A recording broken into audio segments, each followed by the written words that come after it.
Hi friends, అందరికీ welcome back to our channel Senapati's kitchen. ఈ రోజు మనం spicy and tasty mutton liver and డబ్బా కర్రీ ఎలా చేసుకోవాలో చూసేద్దామండి. వేడివేడి అన్నంలో లేదా రోటీలో తింటే చాలా బాగుంటుంది. ఇంకా లేట్ ఎందుకు, రెసిపీ ఎలా చేసేయాలో చూసేద్దాం రండి.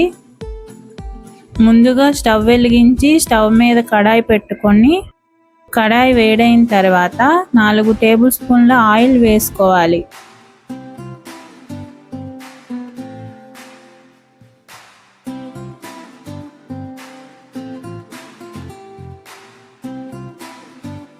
ఆయిల్ వేడైన తర్వాత కట్ చేసుకున్న మీడియం సైజ్ 3 ఆనియన్స్ వేసుకోవాలి. అలాగే కట్ చేసి పెట్టుకున్న 5 పచ్చిమిర్చి, 2 రెమ్మల కరివేపాకు వేసుకొని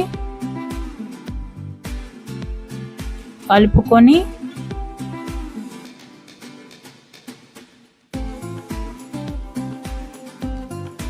హాఫ్ టేబుల్ స్పూన్ పసుపు వేసుకోవాలి.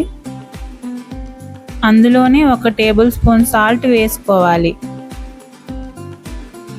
అదంతా కలుపుకొని మూత పెట్టి బ్రౌన్ కలర్ వచ్చేంత వరకు వేయించుకోవాలి.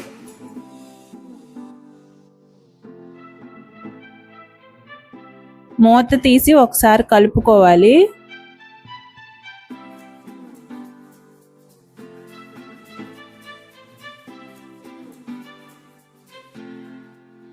దాంట్లో కట్ చేసుకున్న 2 పెద్ద టమాటో ముక్కలను వేసుకోవాలి. అందులోనే 1 టేబుల్ స్పూన్ అల్లం వెల్లుల్లి పేస్ట్ వేసుకొని కలుపుకొని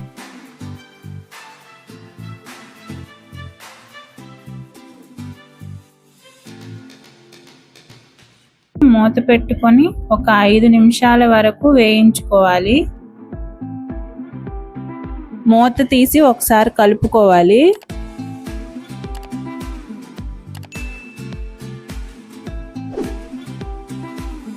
టమాటో ఇంకా ఉల్లిపాయలు బాగా వేగిన తర్వాత మంచిగా కడిగి పెట్టుకొని ఉంచుకున్న 1/2 కేజీ మటన్ లివర్ అండ్ డబ్బా వేసుకొని కలుపుకొని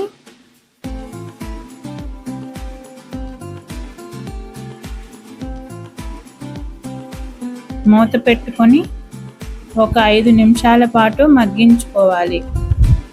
ఇప్పుడు మూత తీసి ఒకసారి కలుపుకోవాలి.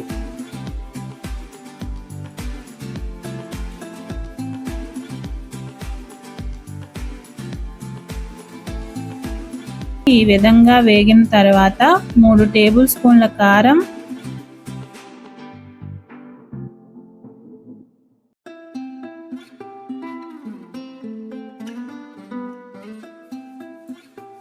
హాఫ్ టేబుల్ స్పూన్ ఉప్పు వేసుకోవాలి. అది బాగా కలిసేంత వరకు కలుపుకొని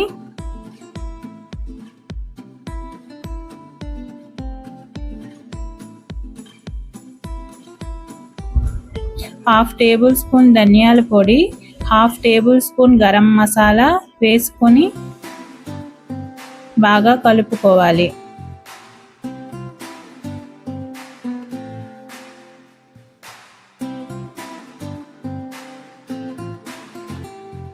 మూత పెట్టుకొని 5 నిమిషాల వరకు మీడియం ఫ్లేమ్లో పెట్టుకొని వేయించుకోవాలి. ఆయిల్ అంతా పైకి తేలేంత వరకు వేయించుకోవాలి. మూత తీసుకొని ఈ విధంగా అయిన తర్వాత ఒకసారి కలుపుకోవాలి.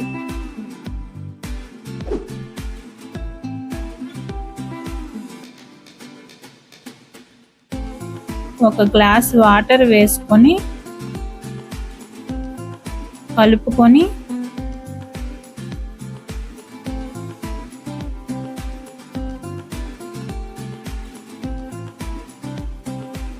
మూత పెట్టుకొని ఒక 10 నిమిషాల వరకు మీడియం ఫ్లేమ్లో దగ్గర అయ్యేంత వరకు ఉడికించుకోవాలి. మూత తీసి ఇలా దగ్గరికి అయిన తర్వాత కట్ చేసి పెట్టుకున్న కొంచెం కొత్తిమీర వేసుకోవాలి. అంతేనండి, ఎంతో టేస్టీ అయిన మటన్ లివర్ అండ్ డబ్బా కర్రీ రెడీ. ఇది చాలా స్పైసీగా చాలా బాగుంటుందండి. మీరు ఈ రెసిపీని ట్రై చేసి మీకు ఎలా వచ్చిందో కామెంట్ చేయండి. ఒకవేళ మీకు ఈ రెసిపీ నచ్చినట్లయితే లైక్ చేయండి, షేర్ చేయండి. ఇలాంటి రెసిపీస్ ఇంకా కావాలనుకుంటే మా ఛానల్ని సబ్స్క్రైబ్ చేయండి. Thanks for watching.